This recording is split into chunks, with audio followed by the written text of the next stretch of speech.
Dito po tayo Lodi sa sa Cavite, sa court ng Cavite. Ang mga idol, mga brad and sis. Wala po akong trabaho ngayon. Ito, tambay po, uupo. Kaya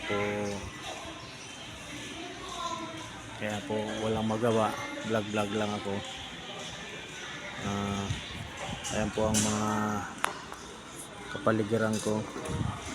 May naglalaba, may nagwi-welding ng tindahan, may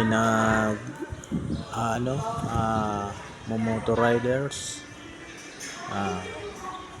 Ito po ang court ng Cavite Ligasa. May mga nagsiselfon ng mga bata. Ayan po guys, wala pong magawa ang Kuya Vlog Chakoy mo. Ito po.